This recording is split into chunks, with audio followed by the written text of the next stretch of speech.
Somo linasema suluhisho la mwisho. Suluhisho la mwisho.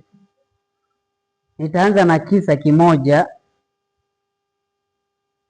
chenye kichwa cha habari kinachojulikana kama Kristallnacht. Kristallnacht. Hili ni neno la Kijerumani lenye maana ya usiku wa vioo vilivyovunjika. Kristallnacht, usiku wa vioo vilivyovunjika.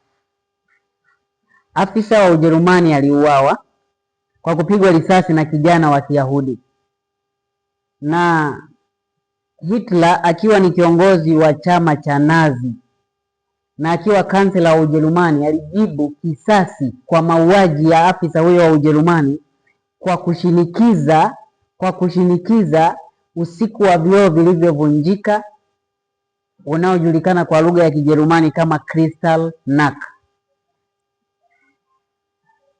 Mashambulizi haya yalifanyika dhidi ya Wayahudi kwa sababu aliyefanya shambulizi alikuwa Myahudi. Na mashambulizi haya dhidi ya Wayahudi yalifanyika huko Ujerumani na Austria. Unaitwa usiku wa vioo vilivyovunjika kwa sababu barabara zilifunikwa na vioo vilivyovunjika. Vioo vilizagaa mtaani kwa sababu nyumba zilibomolewa. Si nyumba za Wayahudi, kulikuwa na fujo kubwa. Kulikuwa na nini? Na fujo kubwa mtaani, Wayahudi wakisakwa. Nyumba zilizokuwa zinajulikana hapa anakaa Myahudi au hii nyumba ni biashara ya Myahudi iliharibiwa kwa sababu Myahudi amemuua Mjerumani. Maduka ya Wayahudi yalivunjwa. Masinagogi ya Wayahudi, nyumba za ibada zao zilichomwa moto. Nyumba zao ziliporwa. Wayahudi wengi walipigwa na kuuawa katika usiku ule. Takribani Wayahudi 30,000 walichukuliwa na kupelekwa kwenye kambi za mateso zilizojulikana kama concentration camps. Ni kambi za mateso, sio jela, ni kambi zilizoandaliwa kwa ajili ya mateso makali. Sikiliza, kabla ya mashambulizi hayo na vurugu hizo za wazi dhidi ya Wayahudi, kulikuwa na njama zilizoandaliwa mapema sana kwa ajili yao. Serikali ya Ujerumani ilikuwa ikiwalaumu Wayahudi kama sababu ya matatizo ya kiuchumi ya Ujerumani, lakini pia walilaumiwa Wayahudi kama kusababisha vurugu Ujerumani kutokuwa na amani. Lakini pia Wayahudi walilaumiwa kwa Ujerumani kushindwa katika vita ya kwanza ya dunia. Sikiliza hili vizuri. Hiki kisa kinaenda kutufundisha jambo la msingi sana. Ni mambo ya kiunabii haya. Wayahudi walilaumiwa kwanza, kabla hata ya tukio hilo la huyu kijana kumuua afisa wa Ujerumani aliyekuwa anaitwa Ernst von Rass, ndiye aliyepigwa risasi.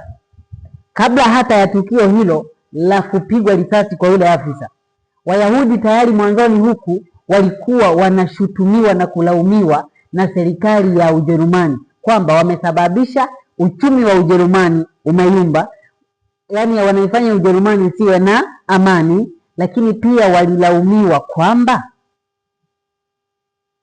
wao ndio ilikuwa sababu ya Ujerumani kushindwa vita ya kwanza ya dunia.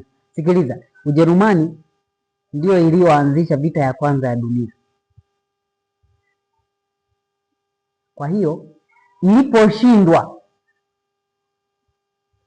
lawama sasa wanapewa akina nani? Wayahudi. Wayahudi walikuwa wengi katika Ulaya na wengi walikuwa wakiishi katika nchi ya Ujerumani. Sasa mpaka kufikia mwaka 1938 wakati tukio hili la mashambulizi ya wazi Kristallnacht linafanyika kwa Wayahudi, kulikuwa na sheria mbalimbali ambazo zilikuwa zimetungwa na serikali ya Hitler za kuwakandamiza Wayahudi. Sheria hizo mojawapo zilikuwa zikizuia Wayahudi wasioe Wajerumani au wasiolewe na nani? Mjerumani. Kuna tawi moja la sayansi linaitwa eugenics. Tawi la sayansi linaitwa eugenics. Eugenics ni sayansi ambayo inahusiana na, yaani ni kama tuseme, tutolee mfano gani? Inahusiana na mambo ya uboreshaji wa mbegu, kubainisha mbegu bora, iwe ya kibinadamu, iwe ya viumbe wengine. Yaani kwa mfano inaweza ikasema kwamba kulingana na utafiti unaofanyika wa tawi hili la eugenics, ni tawi la sayansi, kwamba wazungu ni mbegu bora kuliko wa Afrika. Tuko pamoja eh? Ni mbegu bora kuliko wa Afrika. Sasa moja ya kitu ambacho kilichochea hata Ujerumani kuwabagua hawa Wayahudi, wanakatazwa mpaka kuoa ama kuolewa na watu wa Ujerumani. Tawi hili la eugenics, wanasayansi walibaini kwamba mbegu ya watu weupe wazungu ndio bora kuliko mbegu zingine. Kwa hiyo hizi mbegu zingine ama rangi zingine zinatakiwa kupunguzwa ama zisizaliane sana, zisichangamane na mbegu bora, zisije zikaharibu. Bwana Yesu asifiwe.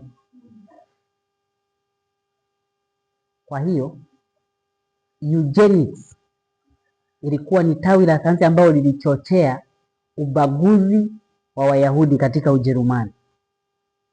Ndio maana sheria zikatungwa za kwamba Wayahudi wasioe wala kuolewa na Ujerumani. Sheria nyingine ambayo iliwabana Wayahudi, iliwakandamiza Wayahudi katika Ujerumani, kwamba hawakutakiwa kuwa viongozi katika, yaani uongozi wa umma, hawakutakiwa kushika wadhifa wowote. Mambo yote haya yalifanyika na serikali hii ya Nazi ya Ujerumani ikitafuta suluhisho kwa matatizo ya Ujerumani. Tuko pamoja eh?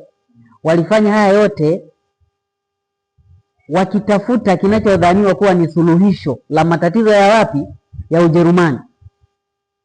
Ubaguzi wa rangi ulifanyika, ubaguzi wa rangi wa kuwabagua Wayahudi ulifanyika wakitafuta suluhisho kwamba wahifadhi mbegu bora za watu wa Ujerumani, lakini pia wanawabagua Wayahudi ili kuondoa matatizo mbalimbali ya kiuchumi na mengine ya kisiasa ya nchi ya Ujerumani. Walikuwa wanakitafuta nini? Suluhisho. Hivyo ndivyo itakuwa wakati wa mwisho. Hivyo ndivyo itakavyokuwa wakati huu wa mwisho. Baada ya majanga mbalimbali kuongezeka, baada ya majanga mbalimbali kufanya nini? Kuongezeka katika dunia hii, watu wa Mungu wanaozishika amri za Mungu ndio watasonwa vidole kwamba hawa ndio wanaosababisha dunia inafanya nini? Inapata shida. Kama ambavyo Wajerumani waliwalaumu Wayahudi kwa matatizo ya nchi ya Ujerumani, ndivyo ambavyo watu wa Mungu watalaumiwa kwa sababu ya matatizo katika dunia hii yanapokuwa yakiongezeka. Tuone kazi ya nabii wa uongo katika kutafuta suluhisho la mwisho kwa majanga ya dunia hii. Majanga ya dunia hii yanapoongezeka, kuna manabii wa uongo watakaotokea wakitabiri wakijaribu kuwaambia wakuu wa dunia, viongozi wa dunia kwamba suluhisho ni hili, lakini suluhisho linaloenda kutafutwa wala sio suluhisho la kweli. Kitabu cha Ufunuo 13 mstari wa 12 na 13 anasema, naye atumia uwezo wote wa mnyama yule wa kwanza mbele yake, naye alifanya dunia na wote wakaao ndani yake wamsujudie mnyama wa kwanza, ambaye jeraha lake la mauti lilipona. Naye afanya ishara kubwa, hata kufanya moto kushuka kutoka mbinguni uje juu ya nchi mbele ya wanadamu. Sikiliza, ili kuifanya dunia imsujudie mnyama yule wa kwanza, Marekani ambayo ni nabii wa uongo na ndio mnyama huyu aliyetajwa hapa, itafanya ishara kubwa. Itafanya ishara kubwa, na ishara hizo ni pamoja na kutengeneza matatizo makubwa ambayo dunia mpaka inashangaa. Dunia mpaka inashangaa kwa yale matatizo yanayofanya wanadamu waishi kwa taabu, waishi kwa stress, kwa msongo wa mawazo, ili kuwaogopesha. Mwisho wa siku kuwaleta katika lile linalodhaniwa kuwa ni suluhisho la mwisho la hayo yanayoitwa matatizo ya dunia hii. Bwana apewe sifa. Kumbuka kwamba sheria ya Jumapili, moja ya sababu ya sheria ya Jumapili itakavyokuja, itakuja kama suluhisho la kuondoa matatizo duniani. Tuko pamoja? Itakuja kama suluhisho la kuondoa matatizo duniani. Kuna waraka mmoja wa Papa Francis unaitwa Laudato Si. Huu ni waraka unaohusiana na mazingira. Aliutoa mwaka 2015. Katika waraka huu ukiusoma, anavyoizungumzia Jumapili, anaizungumzia kama siku ya familia, siku ya marejesho, siku ya restoration, siku ambayo ni ya kuleta mibaraka, siku ya kuzaliwa upya, siku ya kurejesha mazingira. Yaani kila kitu siku hiyo kinarejeshwa katika upya. Sasa sheria ya Jumapili inapokuja, itakuja si kuja tu kuwakandamiza watunza Sabato tu, kwamba hatutaki mtunze Sabato. Hapana, bali itakuja kwa kuwashawishi kwanza wale ambao sio watunza Sabato, kuwaonesha kwamba sisi tunajiwekea sheria hii kwa sababu ndio suluhisho la matatizo mnayo yao. Kuna mtu anapenda matatizo katika dunia hii? Kupitia matatizo hayo, dunia yote itakuja kukubaliana kwamba basi kama sheria hii italeta suluhisho la matatizo, basi tunakubaliana nayo. Wanabaki wachache tu ambao wako kinyume na sheria hiyo, ila sehemu kubwa ya dunia itakuwa imeshafanya nini? Imeshakubali suluhisho la mwisho linatafuta. Ndivyo ambavyo hata Ujerumani ilifanyika katika kuwabagua Wayahudi na kuwashambulia waziwazi. Ni kwamba ilitengenezwa propaganda, taarifa ama habari ambazo ni propaganda za kuwaingizia virusi Wajerumani waelewe kwamba adui yao anayesababisha matatizo ya kiuchumi Ujerumani, anayesababisha shida ni Wayahudi. Ndivyo itakavyokuwa propaganda, ili kuifanya Jumapili ionekane kama ndio siku ya kuheshimiwa na ya kuleta suluhisho duniani. Na ndio sasa nabii wa uongo atafanya ishara kubwa kuwafanya wanadamu wamsujudie hilo mnyama wa kwanza kwa kuiheshimu Jumapili. Kitabu cha Signs of the Times, Januari 17, 1884, paragrafu ya 12 inasema, watu walioko katika nafasi za uwajibikaji sio tu watapuuza na kuidharau Sabato wenyewe, bali kutoka kwenye mimbari takatifu watawahimiza watu utunzaji wa siku ya kwanza ya juma, wakitumia desturi na mila kama hoja kwa niaba ya taasisi hii iliyoundwa na binadamu. Watanyoshea vidole kwenye maafa yaliyo ardhini na baharini, kwenye dhoruba za upepo, mafuriko, tetemeko la ardhi, uharibifu wa moto, kama hukumu zinazoonyesha kukasirika kwa Mungu kwa sababu Jumapili haifuatiwi kwa utakatifu. Umeelewa hii nukuu?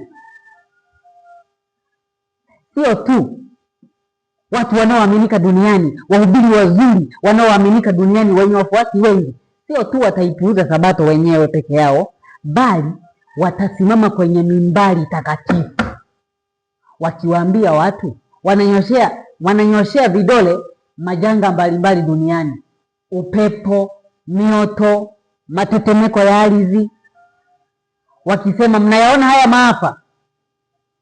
Tunayaona. Haya yanatokea kwa sababu Jumapili haiheshimiwi. Bwana pewe sifa. Unajua hata Yesu wakati wanamtafuta Wayahudi kumshtaki, walitafuta katika kila jambo la kumshtaki ili wamuue, hawakupata. Sisi tuko pamoja?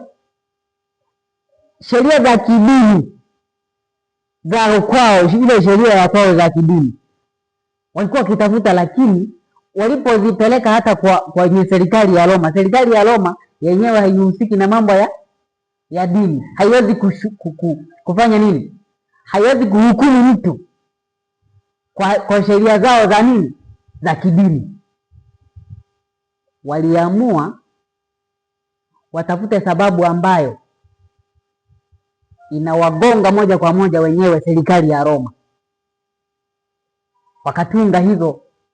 Wakatunga hayo mashtaka, wakasema kwanza, huyu mtu anawakataza watu kulipa nini? Kodi kwa Kaisari. Hapo serikali ya Roma haijaguswa. Hapo lazima itaamuka. Kumbe ndo anachokifanya. Haya ndivyo ambavyo wakati huu wa mwisho, siku ya Jumapili, sheria ya Jumapili haitaletwa tu hivi kama sheria ya kidini tu mnalazimishwa, bali italetwa kwenye upande ambao inakugusa. Matetemeko ya ardhi yanaongezeka, mafuriko yanaongezeka, njaa zinaongezeka. Wewe uone, mimi naona.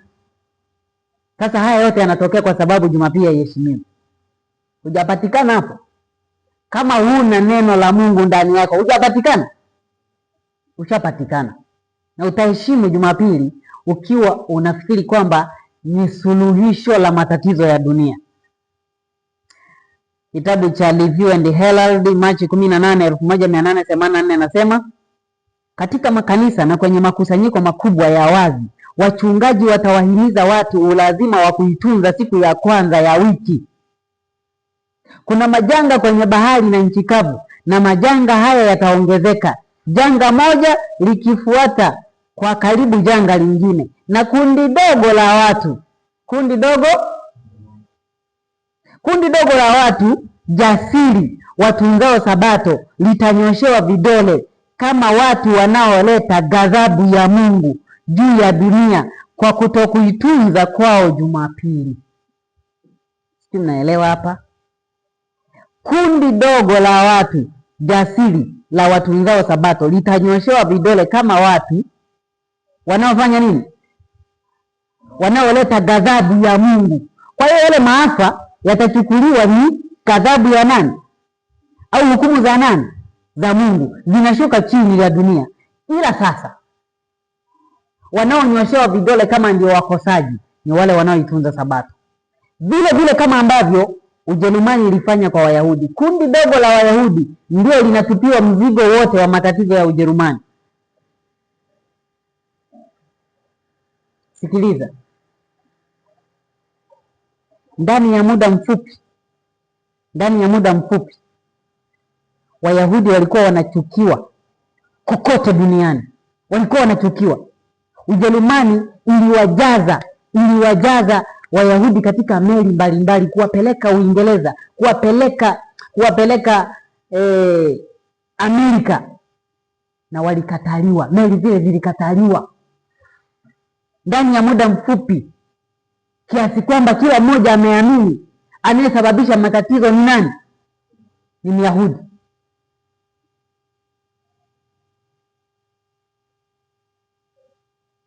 Mambo haya yanatokea kama unabii.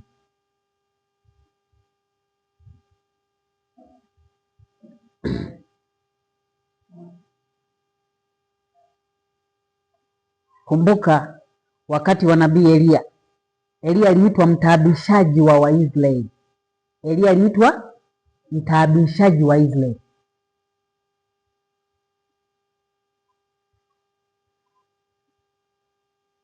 Israeli ilikuwa imeasi sana kipindi kile, akatumwa nabii Elia. Ilikuwa katika uasi mkubwa wa ibada ya sanamu.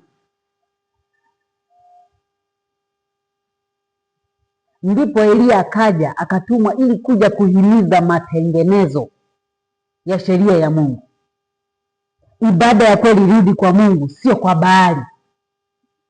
Kwa kumtumia nabii Elia, Mungu alileta hukumu juu ya Israeli. Mvua haikunyesha kwa muda gani? Ni miaka 3.5. Mvua haikufanya nini? Haikunyesha. Hiyo ilikuwa hukumu ya Mungu kwa Waisraeli waliomwacha nani? Waliomwacha Mungu. Lakini Ahabu mfalme wa Israeli alipomwona Elia, akamuita Elia ni mtaabishaji wa Waisraeli. Si mnaelewa? Yaani yule ambaye yuko mikononi mwa Mungu, anatii mapenzi ya Mungu, ndio mtumishi wa Mungu, anatumiwa ili kuwarejesha watu kwa Mungu, ndiye anayeitwa mtaabishaji. Mtaabishaji wa nini? Wa watu wa Mungu. Wafalme wa kwanza 18 mstari wa 17 hadi 18. Wafalme wa kwanza 18 mstari wa 17 hadi 18. Neno la Mungu linasema, ikawa Ahabu alipomwona Elia, Ahabu akamwambia, je, ni wewe ewe mtaabishaji wa Israeli? Naye akajibu, si mimi niliyewataabisha Israeli, bali ni wewe na nyumba ya baba yako, kwa kuwa mmeziacha amri za Bwana, nawe umewafuata Mabaali. Elia akamwambia ukweli Ahabu, mtaabishaji wa Israeli sio, ila ni wewe na nyumba ya baba zako, kwa kuwa mmeziacha amri za nani? Za Mungu, mmewafuata Mabaali. Bwana Yesu asifiwe. Ndivyo ambavyo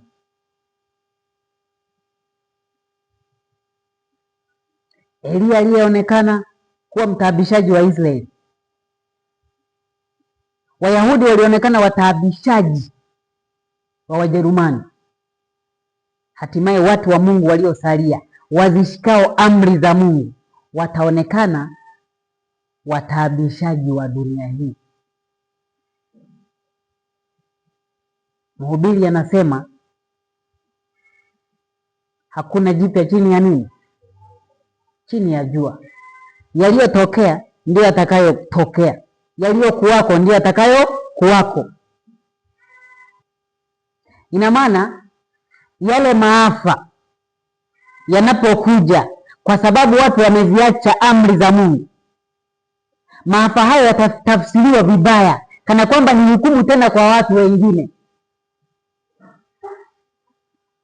Kitabu cha Tumaini la Vizazi Vyote, Desire of Ages, ukurasa wa 628 aya ya 3 inasema, Kristo alisema, Maarabi watakavyoona ishara hizi watataja kuwa ni hukumu za Mungu juu ya mataifa, kwa kuwa wanawashikilia katika utumwa watu wake waliochaguliwa. Watataja kuwa ishara hizi ni ishara ya kuja kwa Masihi. Msidanganyike, hizi ni mwanzo wa hukumu zake. Watu wamejitazama wenyewe, hawajatubu wala kubadilishwa ili niwaponye. Ishara ambazo wanaziwakilisha kama ishara za kuachiliwa kwao kutoka utumwani, ni ishara za uharibifu wao. Sikiliza, Yesu alitaja dalili za siku za mwisho. Akataja vita, njaa, matetezi ya vita, matetemeko ya nchi. Baada ya Yesu kuondoka, hizi dalili zilianza kuonekana. Baada ya Yesu kufanya nini? Kuondoka, haya mambo yalianza kutokea. Vita viliongezeka dhidi ya Wayahudi, matetesi ya vita dhidi ya Wayahudi yaliongezeka, lakini pia vita mbalimbali katika ufalme wa Roma viliongezeka.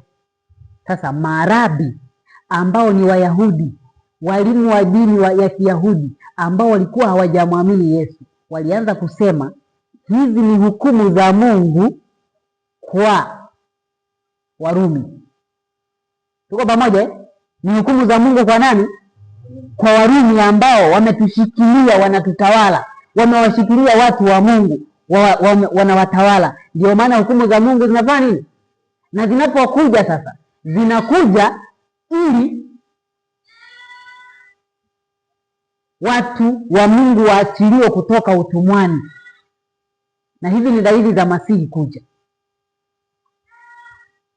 Ndivyo walivyokuwa wanajidanganya. Walikuwa wanajidanganya hivyo kwamba hukumu zile ni hukumu, dalili zile ni hukumu kwa Warumi.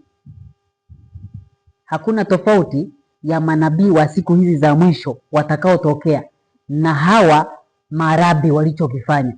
Walitumia dalili hizo, walitumia maafa, wakatumia shida zilizokuwa zinaipata dola ya Rumi kama sababu ya kwamba ni hukumu za Mungu kwao, kwa Warumi. Lakini wasijiangalie wao, je, wako salama? Wao wenyewe walikuwa wameshamkataa Kristo, bado wanasubiri Masihi mwingine. Yule Masihi aliyekuja ambaye ndio halisi wamemkataa. Wao wenyewe walikuwa salama. Dalili ambazo zingewaandaa, zingewaamsha ili waponywe na Yesu, wao wakazitafsiri vibaya kama ni pigo kwa maadui zao. Ndio somo ambalo tumesoma mchana hapo kwamba adui yako ukiona amepigwa, amepatwa janga fulani, unamhusisha Mungu, unasema Mungu amempiga. Kumbe ni shetani amempiga, halafu wewe unamhusisha Mungu pale. Ndio utaona sasa jinsi ambavyo unamkosea Mungu. Unamhusisha Mungu kwenye mambo ya ajabu. Kuna nabii wa uongo hapa tunamwona katika kitabu cha Matendo 13:6. Anasema walipokwisha kupita katikati ya kisiwa chote mpaka Pafo, wakaona mtu mmoja mchawi, nabii wa uongo, Myahudi, jina lake Bar-Yesu. Huyu mtu, cha kwanza, alikuwa ni Myahudi. Cha pili, alikuwa ni mchawi. Cha tatu, alikuwa ni nabii wa uongo. Sikiliza, kupitia sifa za mtu huyu ambazo zilikuwa zimeungana, tunapata kutambua sifa za manabii wa uongo ama za nabii wa uongo atakaye idanganya dunia kwa wakati huu wa mwisho.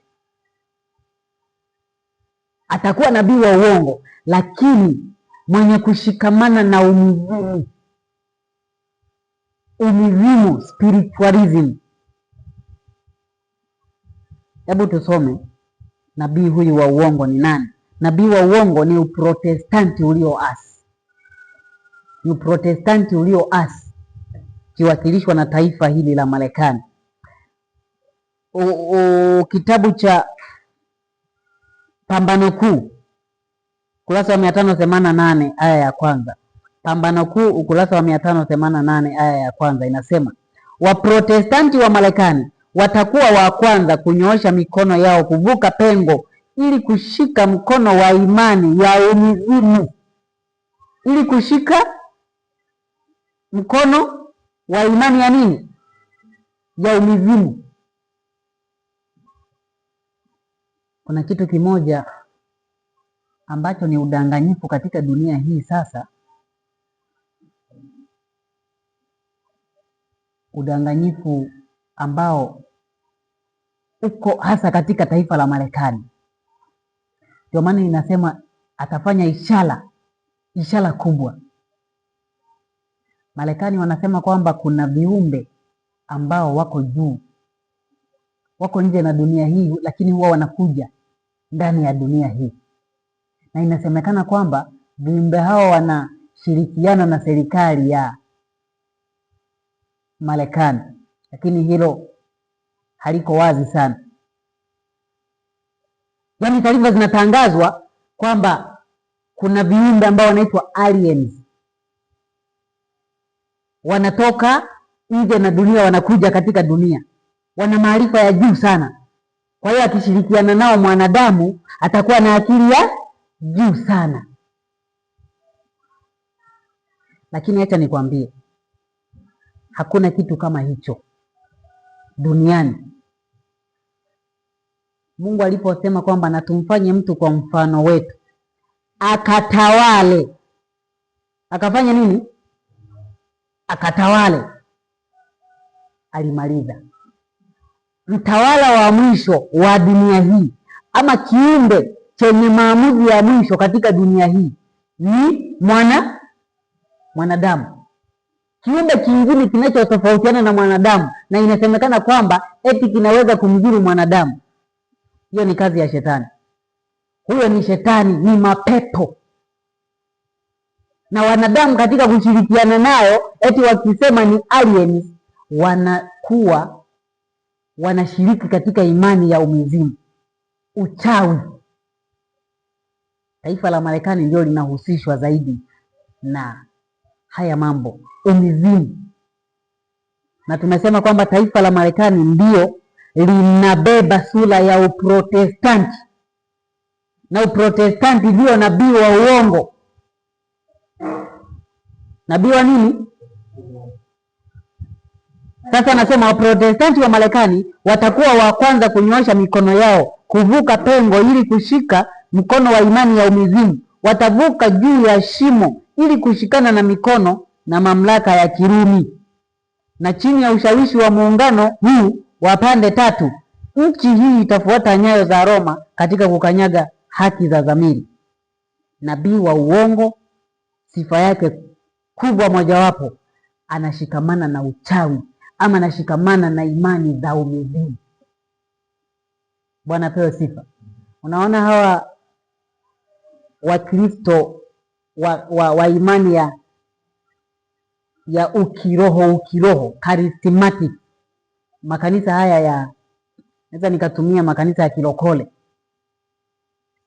huwa wananena kwa lugha. Mnasikia ile lugha wanaongea bubbling maneno fulani. Sasa yule si roho wa Mungu, kwa sababu karama ya kunena kwa lugha haiko hivyo. Lakini utakuta mtu anaongea lugha zisizoeleweka, hakuna anayeelewa pale, na yeye mwenyewe anachoongea hakiele. Na kwa mujibu wa maandiko matakatifu, hakuna karama ya lugha isiyo ya kibinadamu. Katika kitabu cha Marko 16 mstari wa 17 nafikiri imesemwa moja ya ishara ya waaminio ambayo alisema Yesu, watanena kwa lugha mpya. Sasa hawa wa imani ya charismatic wanachukua hilo fungu, wanasema ile ndio lugha mpya. Lakini ukweli ni kwamba lugha mpya ambayo Yesu alimaanisha haikuwa lugha ambayo haieleweki. Mitume siku ya Pentekoste walinena kwa lugha mpya. Walikuwa hawajui, yani zaidi sana walikuwa wanajua Kiyahudi tu. Ila siku ile ambayo ilikuwa ni siku ya sikukuu ya mavuno pale Yerusalemu, walikuja watu hivi wengi, Wayunani, sijui akina nani, wengi, kabila mbalimbali. Lakini mitume walipoanza kunena, kila mmoja alikuwa anasikia kwa lugha yake. Sasa wakawa wanajiuliza wale watu kwamba hivi hawa si Wayahudi hawa? Hawa si Wayahudi hawa? Sasa wamejuaje kunena lugha ambayo mpaka na sisi tunazielewa?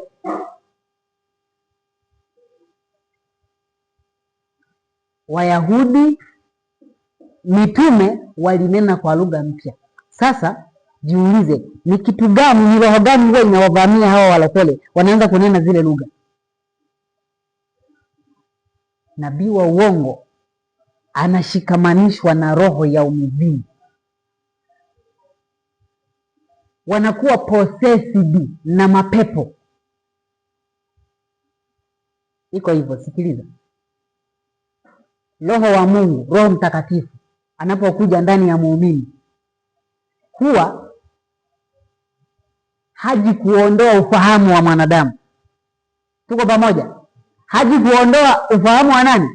Au akili za mwanadamu. Yaani kwamba eti Roho Mtakatifu amemwingia mtu mpaka yule mtu anaondoka na nini? Ufahamu wake unaondoka, anakuwa kama chengu fulani au mwehu. Kazi ya Roho Mtakatifu haiko hivyo. Ndio maana siku ile ya Pentekoste wale ambao walikuwa wanasikiliza wakawa wanasema hawa wamekunywa, wamelewa hawa. Ili kuelewa kwamba mitume pamoja na kushukiwa Roho Mtakatifu wakanena kwa lugha mpya, ili kugundua kwamba ili kujua kwamba walikuwa na akili zao timamu. Petro akasema, enyi watu wa Galilaya, enyi watu wa Yerusalemu, sisi hatujalewa. Akasema wazi. Maana yake kumaanisha kwamba sisi tuna akili zetu timamu. Lakini leo mtu ukimuuliza ananena kwa lugha, anakwambia nilikuwa hata sijui ninachokizungumza. Wale wanaomsikiliza nao hawaelewi. Roho Mtakatifu gani? Hafanyi kazi kama hiyo. Maana yake ni mizimu unafanya kazi. Mapepo yanawaposesi hawa watu, lakini wanaihusisha ile kazi na Roho Mtakatifu. Bwana wasaidie sana. Lakini sifa nyingine ya nabii wa uongo ni kwamba yuko kinyume na watu wa Mungu. Siku zote yuko kinyume na watu wa Mungu. Ukisoma hapo kitabu cha Matendo 13 kuanzia mstari ule wa 6 na kuendelea, utaona kwamba huyu Bar-Yesu au Elima alileta fujo wakati akina Paulo wanataka kuhubiri Injili. Wakati wanataka kuhubiri Injili, huyu Bar-Yesu akaleta fujo ili neno lisivae nini? Lisihubiriwe. Nabii wa uongo yupo kinyume na watu wa Mungu. Lakini moja ya sifa nyingine ya nabii wa uongo, anatumia ushawishi. Yupo karibu na serikali. Yupo karibu na, yani kutafuta ushawishi wa serikali. Huyu Elima huyu au Bar-Yesu alikuwa pamoja na liwali Sergio Paulo, mtu mwenye akili. Huyu alikuwa ni liwali.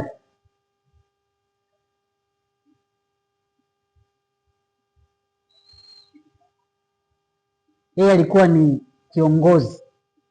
kiongozi wa serikali. Na sasa huyu Bar-Yesu alikuwa karibu na huyu liwali, na akataka kuwavurugia Injili, watu wasisikilize Injili. Ndivyo ambavyo hata Uprotestanti katika Amerika utaishawishi serikali ya Marekani kupitisha sheria za kidini zitakazoleta ukandamizaji wa uhuru wa kuabudu. Bwana pewe sifa. Hayo yote yatafanyika ulimwengu ukitafuta suluhisho la mwisho la matatizo ya dunia. Serikali ya Marekani itashinikizwa iingize katika katiba yake, ipitishe sheria za kidini ambazo, sikiliza, unajua viongozi wa kisiasa wanawaamini sana viongozi wa kidini. Unanielewa vizuri? Wanawaamini sana. Sasa kwa sababu wanawaamini viongozi wa kidini, hawa wanasiasa watarubuniwa, mwisho wa siku watarubuniwa ili wapitishe sheria za kidini. Wataambiwa, wanasiasa wataambiwa, unaona haya matatizo ya kiuchumi ya nchi yako, unaona haya majanga kila siku yanatokea kwenye nchi yako, kwenye dunia kwa ujumla, yanasababishwa na watu ambao hawaiheshimu Jumapili. Uko tayari majanga haya yaendelee? Kuna mtawala ambaye anapenda shida kwenye nchi yake? Watapitisha hizo sheria, na huu mchakato utaanzia Marekani na utaenezwa katika nchi zingine zote. Demokrasia imeanzia katika karne hii ya 18, ilianzia Marekani, na demokrasia hiyo, mfumo wa demokrasia ukaenezwa duniani, na ndio mfumo unao wenye sehemu kubwa zaidi duniani wa demokrasia ulitokea wapi? Marekani. Ndivyo ambavyo sheria za kidini kutokea Marekani zitaikandamiza na kuihusisha dunia yote. Lengo ni kutafuta suluhisho la matatizo ya nini? Ya dunia. Hebu turudi tena kidogo kwenye kisa kile tulichoanza nacho cha usiku wa vioo vilivyovunjika cha Kristallnacht. Katika kipindi hiki kule Ujerumani, chama cha Nazi kilikuwa kinatafuta suluhisho la matatizo ya ndani ya Ujerumani.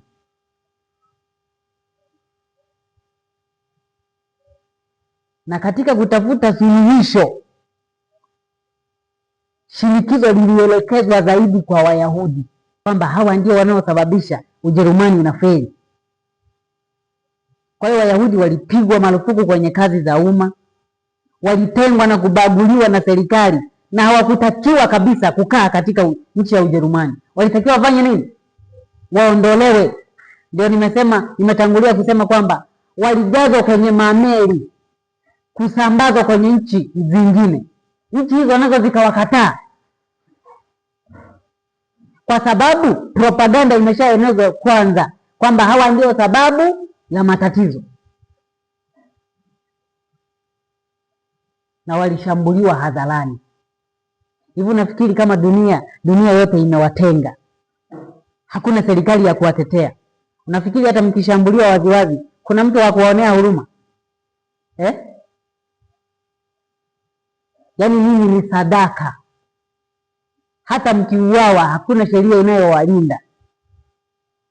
Ndivyo itakavyokuwa hata wakati huu wa mwisho tunaouelekea. Watu wa Mungu ndivyo itakavyokuwa. Unaona sasa hivi sheria inakulinda, lakini wakati utakuja utatengwa, hakutakuwa na mtu wa kukusaidia, hakutakuwa na mtu wa kukutetea, kwa sababu wewe unaonesha ndio mtaabishaji wa dunia hii. Sikiliza sasa kitu cha msingi. Mambo hayo ya kutisha wakati yanawapata Wayahudi katika nchi ya Ujerumani, kanisa la Mungu halikuachwa salama. Kanisa la Waadventista wa Sabato, hawa wenzetu,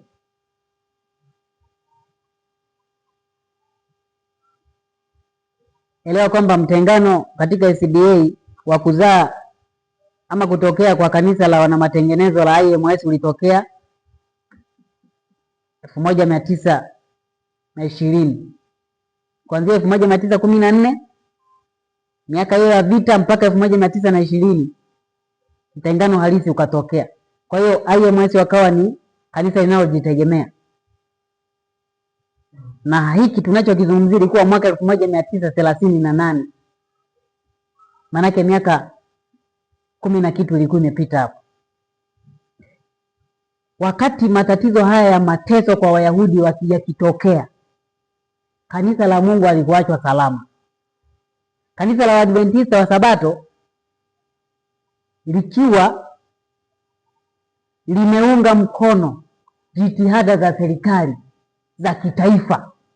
Kanisa la Waadventista wa Sabato lilikuwa limeshaunga mkono jitihada za kitaifa za taifa la Marekani kabisa katika kufanya nini?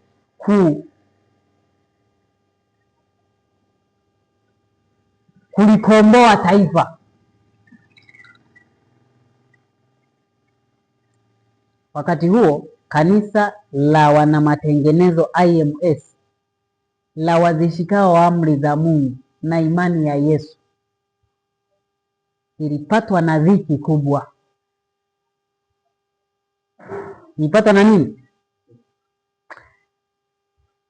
Maandiko yanasema Shetani anayachochea mataifa ili yapigane. Yeye ndiye anayachochea, vile vita vya ndani kwa ndani ama vita vya nje. Lakini anachokitafuta anakijua. Anachokitafuta Shetani ni wazishikao amri za Mungu na kuwa na imani ya Yesu. Maana imeandikwa katika Ufunuo 12 mstari wa 17 inasema, joka akamkasirikia yule mwanamke, akaenda zake afanye vita juu ya wazao wake waliosalia, wazishikao amri za Mungu. Vita yake kubwa kuliko zote ya Shetani ni dhidi ya wazishikao amri za nani? Hapo ndio vita yake ilipo. Mengine yote yale ni maandalizi tu, ila wanaotafuta ni wazishikao. Kwa hiyo hata leo, mtu wa Mungu, usishangilie kwamba kuna taifa fulani linazushiwa propaganda duniani, linachukiwa. Labda kama taifa la Irani linazusha, yani linatengenezewa mazingira, dunia nzima inalichukia. Dunia nzima inalichukia, halafu wewe ukafurahia kwamba ukawa na kaushabiki fulani hivi kakusema ndio. Usifanye hivyo, kwa sababu zamu yako itakuja. Kama utakuwa kweli mwaminifu, zamu yako inafanya nini? Inakuja, ambapo dunia yote itakuwa kinyume na wewe.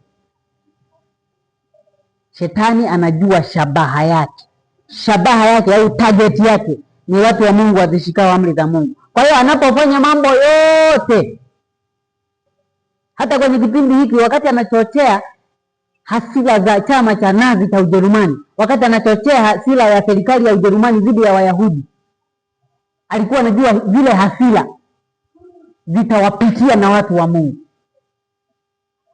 zitawapitia tu. Yes, ndo remote. Tuone kilicholitokea kanisa la wanamatengenezo la IMS wakati Wayahudi wanachukiwa katika Ujerumani. Cha kwanza, mwaka 1936 usajili wa kanisa kule Ujerumani ulifutwa, wa kanisa la IMS. Mwaka 1936 usajili ulifanya nini? Ulifutwa. Kwa nini kanisa la IMS lilifutwa? Sababu ya kwanza, lilikataa kumtii Hitler. Lilikataa kuitii serikali zaidi ya Mungu. Kitabu cha Matendo 5 mstari wa 29 kinasema, Petro na mitume wakajibu wakasema, imetupasa kumtii Mungu kuliko nani? Ndicho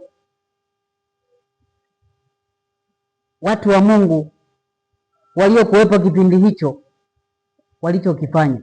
Waliamua kumtii Mungu kuliko Hitler na serikali yake.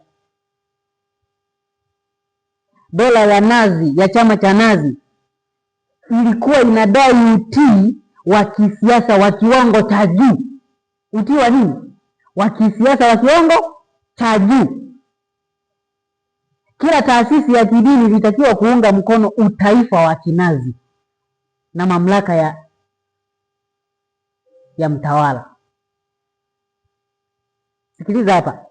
Kila taasisi ya kidini ilitakiwa kuunga mkono utaifa.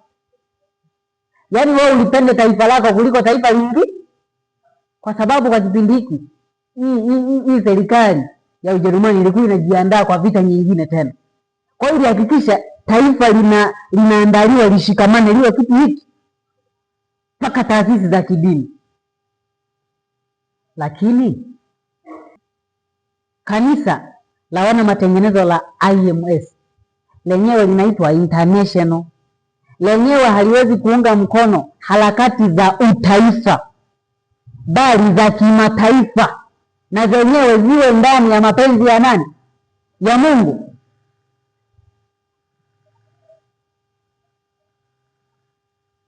Mbele ya serikali ya Hitler na Wanazi,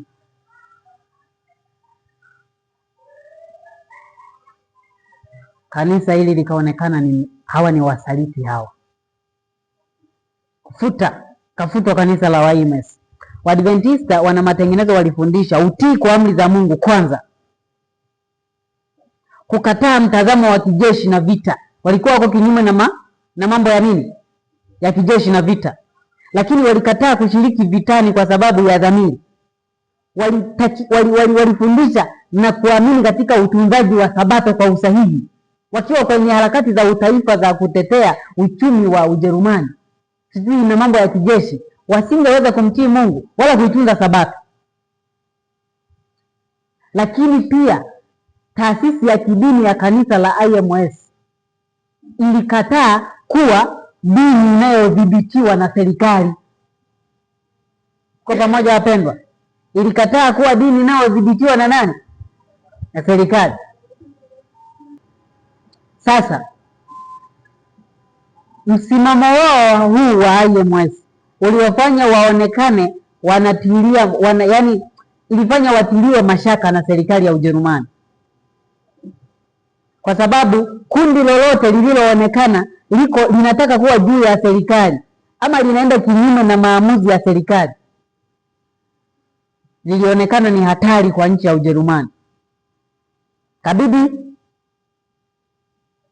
kanisa lifutwe katika Ujerumani. Likafutwa mwaka 1936. Sikiliza, historia inajirudia. Historia inafanya nini? Mwaka 38 AD baada ya Yesu kupaa, kaisari mmoja wa Roma aliyekuwa anaitwa Caligula katika Alexandria kule Misri alijitukuza sana na akataka kuabudiwa kama Mungu. Aliwataka Wayahudi wamwabudu. Aliweka sanamu zake za sura yake katika masinagogi yao, akitaka wafanye nini? Wamwabudu. Aliagiza majeshi ya Syria yaende Yerusalemu kwenda kushinikiza sanamu lake likasimamishwe kwenye hekalu pale Yerusalemu. Alimwagiza gavana wake mmoja aliyekuwa anaitwa Petronius, aliyekuwa gavana wa kijeshi kule Syria. Huyu Caligula akamwambia Petronius kwamba atimize hili jukumu, achukue majeshi yakasimike lisanamu lake kule Yerusalemu kwenye hekalu. Petronius akasema, mkuu, haya mambo yatasababisha vita visivyo vya lazima, kwa sababu Wayahudi nao walikuwa hawataki. Kwa hiyo kungetokea vita kati ya jimbo la Yudea na Rumi.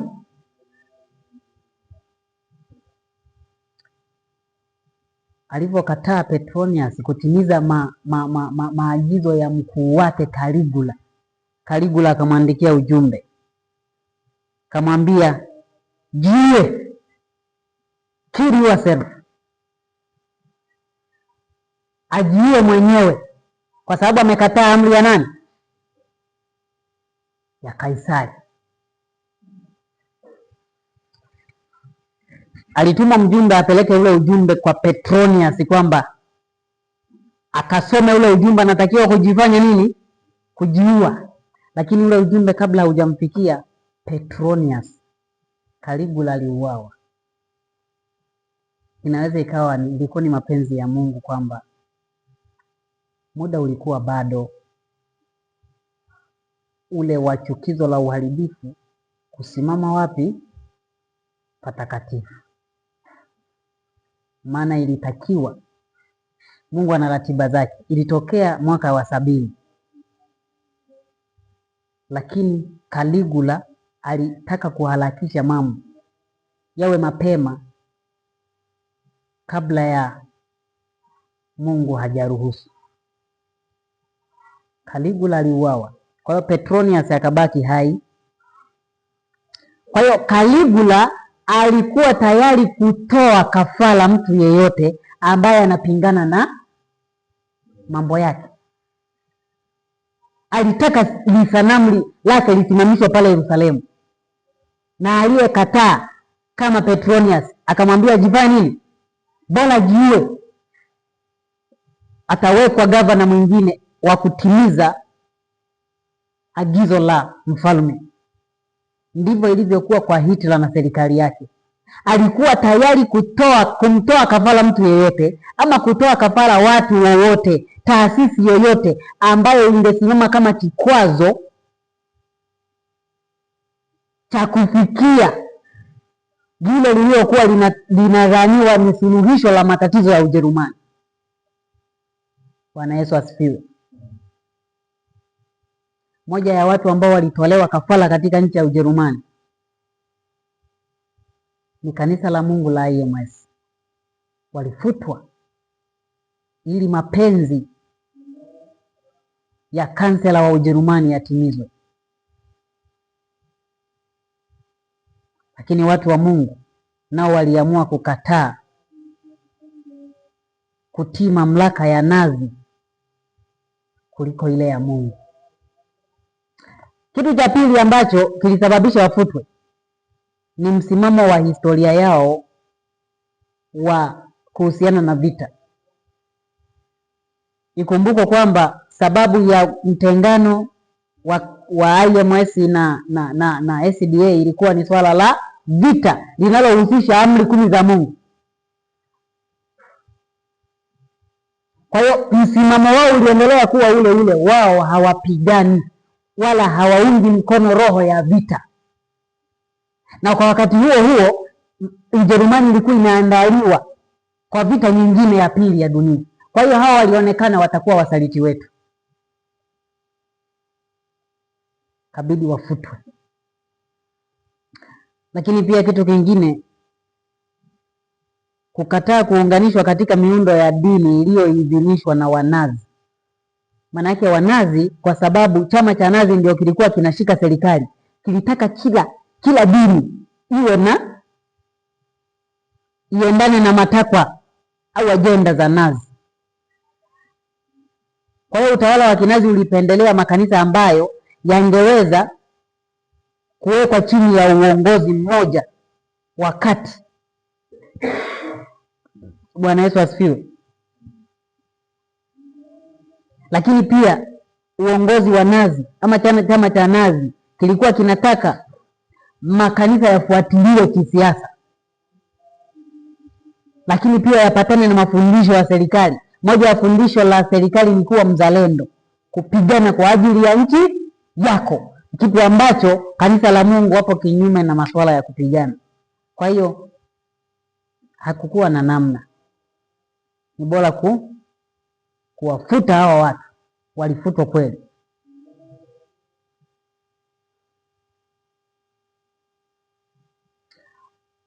Lakini kanisa la Waadventista wa Sabato nalo lilipigwa bani, lilipigwa marufuku ama lilifungiwa huko Ujerumani. ilifungiwa kwa muda, lakini hiyo mwezi yenyewe haikurudi nyuma, ni moja kwa moja.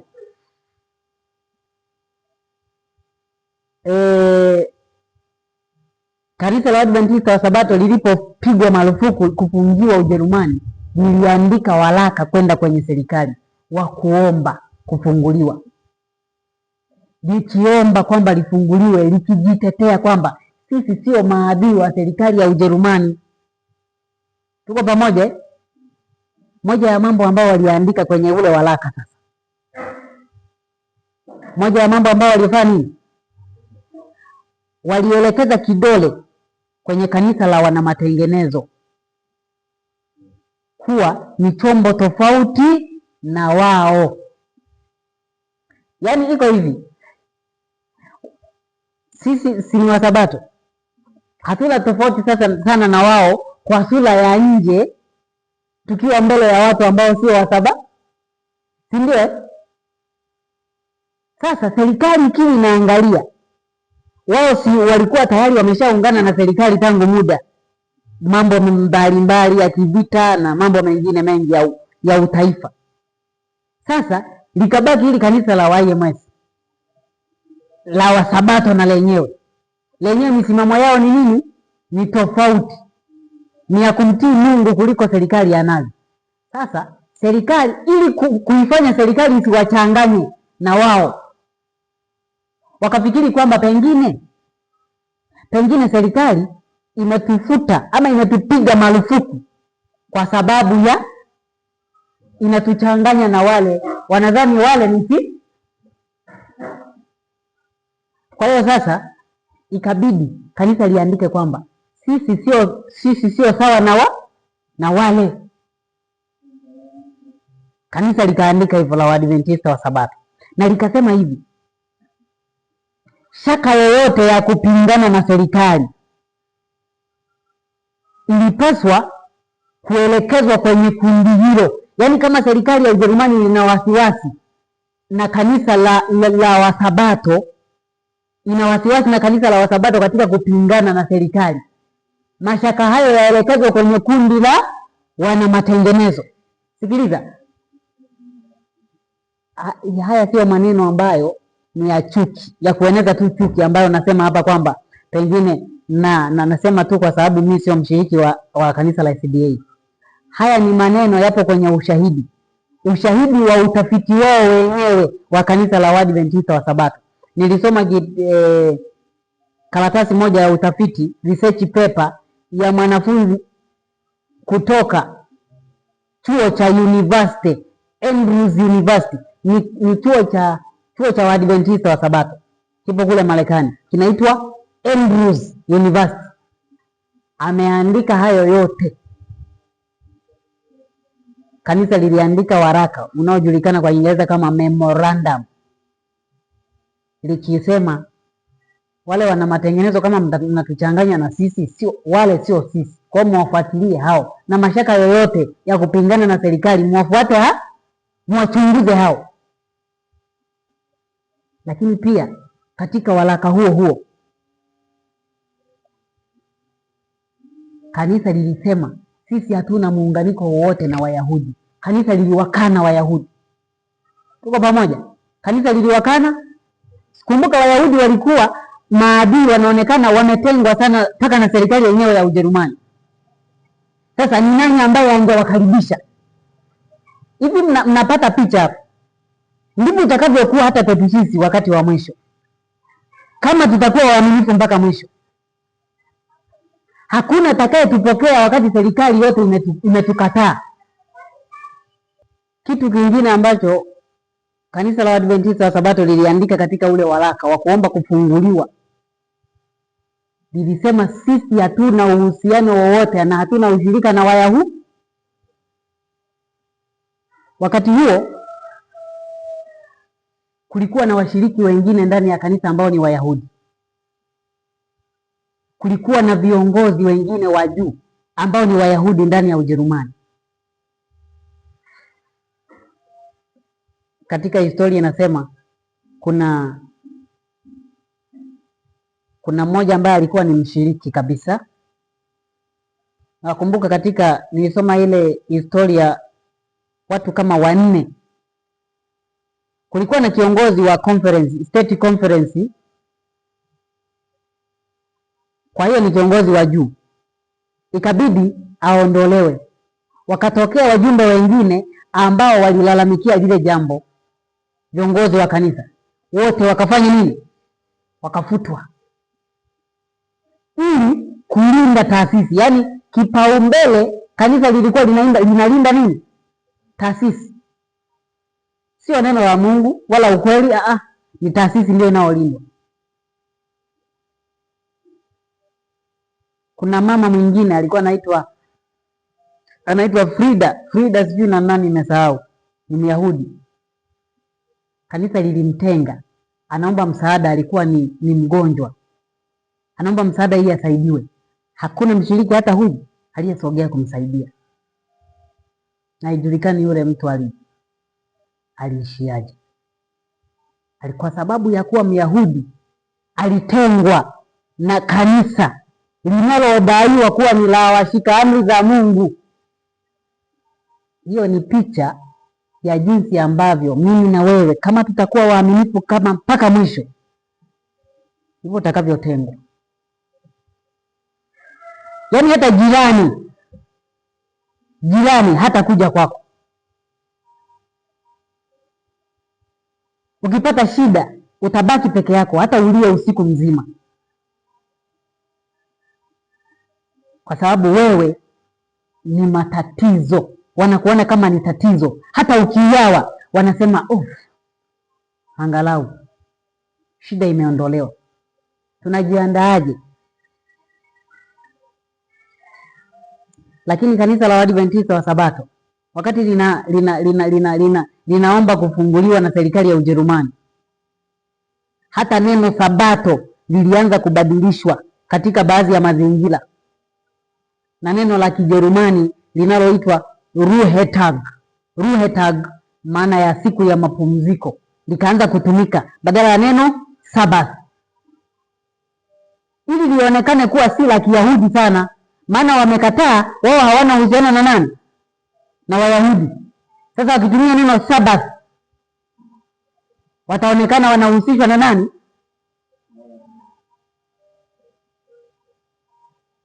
Yaani ni hivi, ilikuwa ni kuwatenga Wayahudi na vitu vyao, usije ukabaki na kuonekana kwa namna yoyote wewe una elementi za Kiyahudi, maana wewe utawekwa katika kundi la maadui wa taifa. Ndivyo ambavyo watu wa Mungu watakuwa wakati wa mwisho.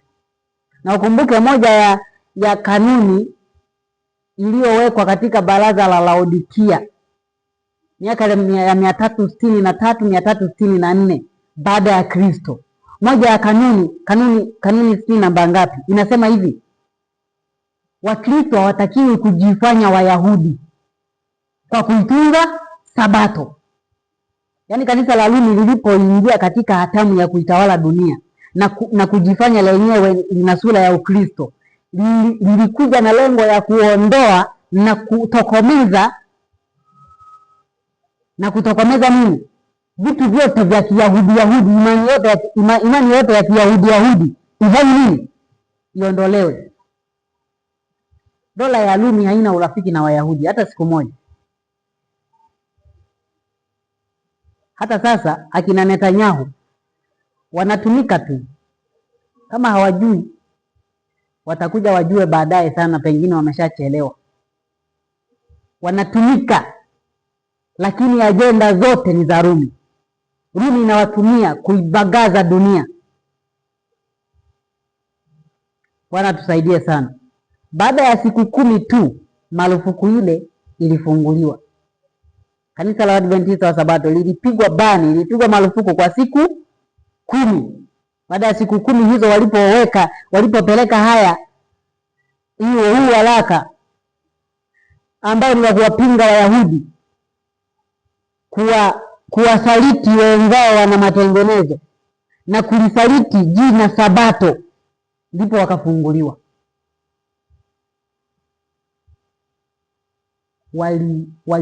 Walifunguliwa, lakini kwa gharama ya kumuuza Kristo. Walifanya kama Yuda, Yuda alimuuza Yesu. Kanisa la Waadventista wa Sabato katika Ujerumani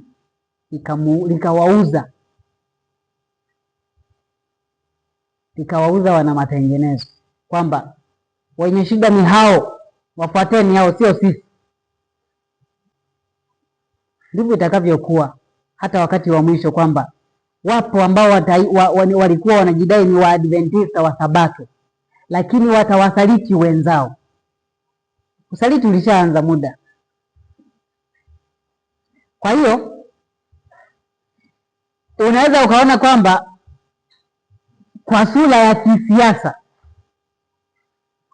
kisiasa unaweza ukaona kwamba serikali ya Ujerumani ilikuwa inawatafuta tu, inawachukia Wayahudi, ilikuwa inawachukia Wayahudi tu, lakini kumbe ndani yake chuki, ilikuwa dhidi ya watu wa Mungu wazishikao amri za Mungu. Hao ndio walikuwa wanakitafutwa, na hao ndio jaribu kubwa zaidi lilikuwa kwao. Kupitia matukio haya tunatambua kwamba kanisa la Masario litapata vikwazo vile vile wakati ambao serikali zitapitisha sheria zinazopingana na msimamo wa ukweli. Kanisa litaharamishwa, la wazishikao amri za Mungu litaharamishwa, kama ilivyotokea katika Ujerumani, Wayahudi wakiharamishwa na wakikataliwa. Mbaya zaidi, mpaka kanisa linalojidai ni la Masario linawakataa, linawakana kwamba hawa sio wenzetu. Dhambi ya Wayahudi itarudiwa na mamlaka za kidunia. Dhambi ya Wayahudi itarudiwa na mamlaka za kidunia. Itarudiwaje? Sikiliza, ni kitabu cha Desire of Ages ukurasa 630. Kitabu cha Tumaini la Vizazi Vyote. Anasema kupitia kwa watumishi wake Mungu aliwapa watu wa Kiyahudi nafasi ya mwisho ya kutubu. Alijidhihirisha kupitia mashahidi wake katika kukamatwa kwao, kushtakiwa kwao na kufungwa kwao gerezani. Hata hivyo, waamuzi wao waliwatamkia hukumu ya kifo. Bwana Yesu asifiwe. Yaani Mungu alionyesha ushuhuda katika Wayahudi kupitia wale wanafunzi wake waliochukuliwa, wakateswa, wakapelekwa magerezani, lakini kupitia hawa mahakimu wa Kiyahudi waliwatamkia kifo. Waliwatamkia kifo akina nani? Wanafunzi wa Yesu. Kwa mfano, yule kuhani mkuu aliyeitwa Kayafa ndiye aliyetamka hukumu ya kifo kwa Yesu, kwamba imempasa mtu mmoja kufanya nini? Kufa kuliko taifa zima liangamie.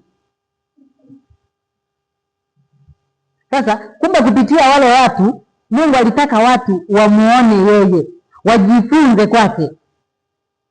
Haya, wale ambao walikuwa wamebeba uponyaji wa watu, wale waliokuwa wamebeba uponyaji wa taifa, ndio watahukumiwa kifo katika nyakati hizi za mwisho, kama ambavyo Yesu aliyekuwa amebeba uponyaji wa taifa, uponyaji wa dunia, alihukumiwa kifo.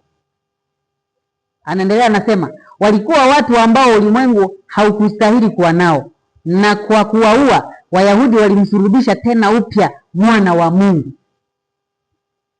Sikiliza, Wayahudi hawakumsulubisha Yesu mara moja, walimsulubisha mara nyingi, kwa kumuua yeye kwanza, kumsulubisha yeye na kumuua tena mara ya pili kwa kuwaua wanafunzi wake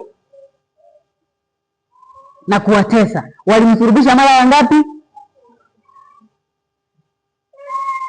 Kanisa la Waadventista wa Sabato likiwa limeungana na serikali ya Ujerumani na serikali za kidunia lilimsulubisha Yesu kwa kuwasaliti wana matengenezo wanaosimamia haki. Lilimsulubisha Yesu kwa kuwasaliti, kwa sababu neno la Mungu kama lilivyosema kwamba kwa kuwasulubisha wanafunzi wa Yesu, Wayahudi walimsulubisha mwana wa Mungu mara ya pili. Kwa hiyo kumbe, kila ambapo panatokea usaliti kwa watu wa Mungu, hao watu wanaomsaliti mtu wa Mungu, wanaowasaliti watu wa Mungu, hawana tofauti na Yuda aliyemsaliti nani? Yesu. Anasema ndivyo itakavyokuwa tena, mamlaka zitatunga sheria za kuzuia uhuru wa dini. Zitachukua haki ile ambayo ni ya Mungu peke yake. Watafikiri wanaweza kulazimisha dhamiri ambayo ni Mungu peke yake anayepaswa kuitawala. Hata sasa wanaanza kufanya mwanzo. Kazi hii wataendelea kuiendeleza mpaka wafikie mpaka ambao hawawezi kuuvuka. Mungu ataingilia kati kwa niaba ya watu wake waaminifu washika amri. Suluhisho la mwisho.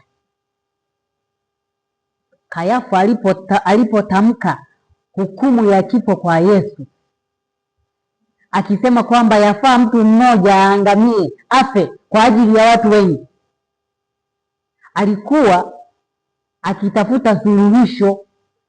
Bwana Yesu asifiwe. Alikuwa akitafuta nini? Maana wao walikuwa wakijilinda kwamba mtu huyu akionekana mambo anayoyafanya, basi serikali ya Rumi itakuja itupige, ituondolee hata sehemu yetu. Kwa hiyo kitendo cha kumhukumia Yesu kifo, walikuwa wanatafuta suluhisho la wao kupona. Ndivyo ambavyo kanisa la Waadventista wa Sabato, katika kusaliti wana matengenezo, katika kusaliti Wayahudi, katika kusaliti hata neno Sabato, walikuwa wakitafuta suluhisho la kupona, wasifutwe na serikali ya Ujerumani. Suluhisho la mwisho. Akiwa anatafuta suluhisho la mwisho, Hitler wa Ujerumani aliamuru Wayahudi wauawe. Hitler akiwa anatafuta suluhisho la matatizo ya Ujerumani, aliamuru hata kanisa ya watunzao amri za Mungu lifutwe katika nchi yake. Sasa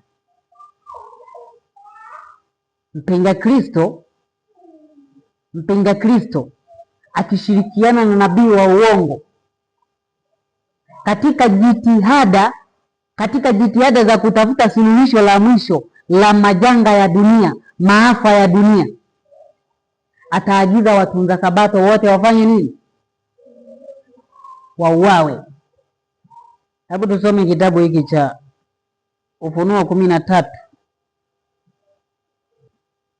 Ufunuo 13:15 anasema, akapewa kutia pumzi katika ile sanamu ya mnyama, hata ile sanamu ya mnyama inene, na kuwafanya hao wote wasioisujudu sanamu ya mnyama wauawe.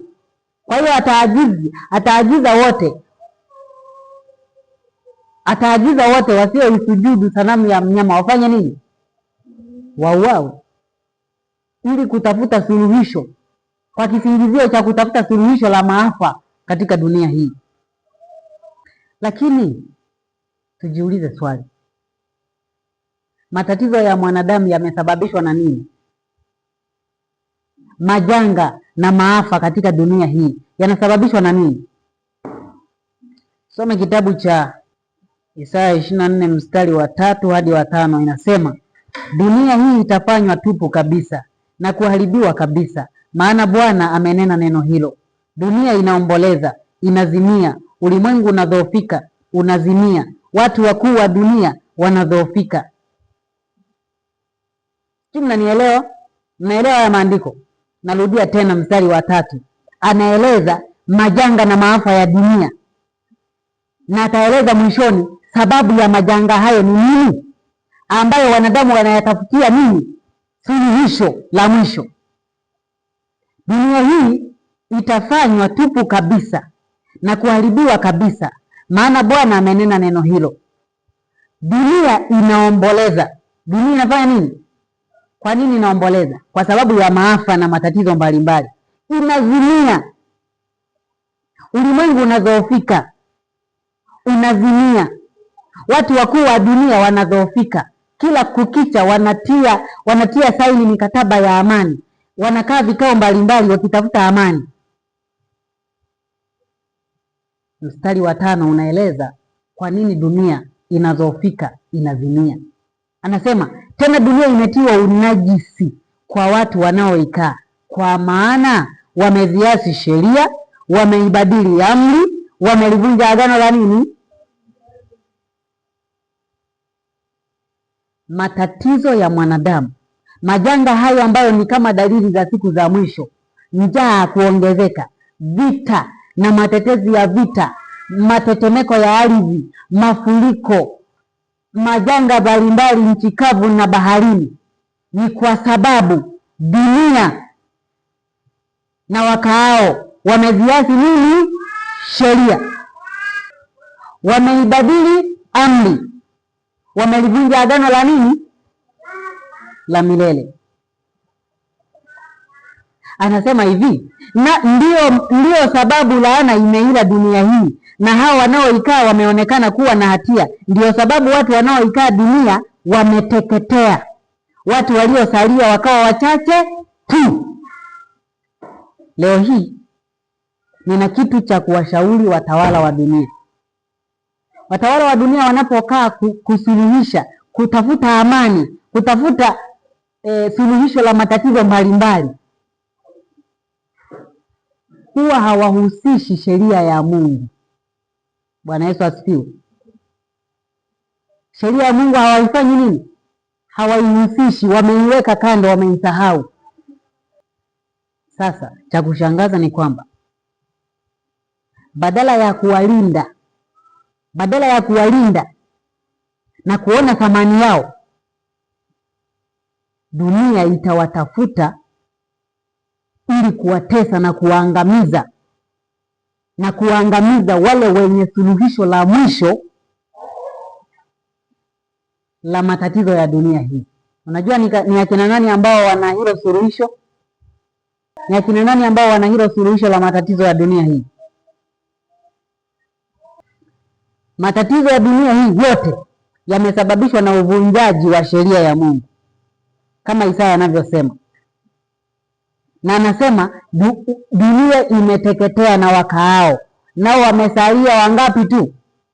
Wachache.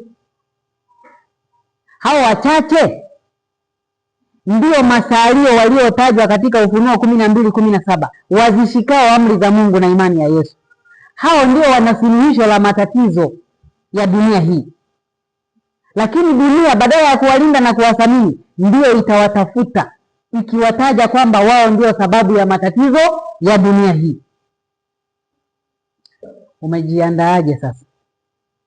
Umejiandaaje na hii dhahama kuu inayokuja mbele yako? Sasa hivi una majirani, una marafiki, unacheka nao vizuri sana, lakini ndani ya siku chache tu watakugeuka kwa sababu ya imani ulionayo. Yesu aliwaambia hivi walipokuja kumkamata, mbona nilikuwa mmenijia kwa mapanga na malungu kama mnakuja kukamata mwizi? Nilikuwa na mimi mahekaluni huko tunajifunza, mbona hamkunikamata? Lakini ndani ya siku hii walimgeuka Yesu kana kwamba ni jambazi sugu. Ndivyo ambavyo wewe leo, ndivyo ambavyo hata sisi leo. Wewe leo una marafiki, jirani, lakini ndani ya siku moja watakuwa ni maadui wako wa kwanza kwa sababu ya imani. Tena Yesu akija pale Yerusalemu, amepanda yule mwanapunda, walimwimbia Hosiana, Hosiana, mfalme. Wakimwita nani? Mfalme wa Wayahudi. Lakini baada ya siku chache wakasema msulubishe. namna gani pale hali ilivyogeuka kwa haraka sana. Ashukuriwe Mungu kwa sababu katika mazingira magumu ambayo ataruhusu tuyapitie, ndiyo njia ambayo ataichagua kufanyika kuwa ushuhuda kwa nani? Kuwa ushuhuda kwa nani? Kwa mataifa yote. Yesu alisema, myaonapo hayo mavita, matetezi ya vita, aliwaambia lakini mwisho utakuwa bado. Huo ni mwanzo tu wa nini? Mwisho utakuja pale ambapo habari njema itakuwa imehubiriwa kwa mataifa yote. Hapo ndio mwisho unakuja. Kwa hiyo watu wa Mungu watapitia mateso kama alivyosema katika hiyo Mathayo. Yesu alisema mtachukuliwa huku na kule katika mabaraza kwa sababu ya jina langu. Atatutumia kuitangazia dunia suluhisho la mwisho. Suluhisho la mwisho wanalolitafuta duniani, wakizani kwamba wataondoa matatizo, maafa.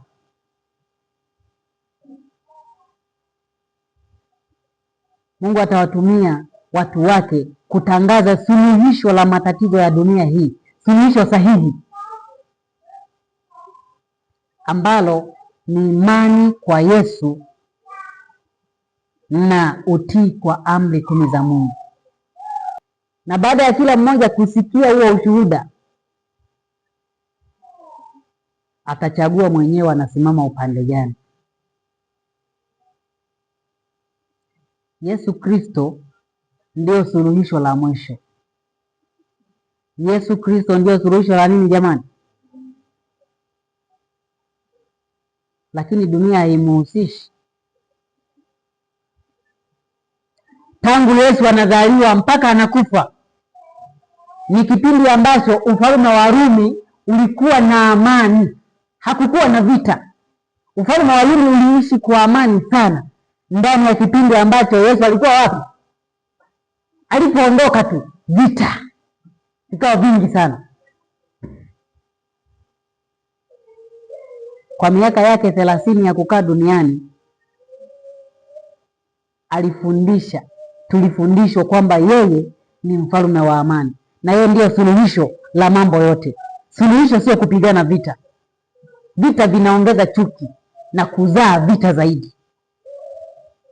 Mungu atusaidie kukabiliana na usaliti, kutengwa, kuchukiwa, kukataliwa, kuharamishwa.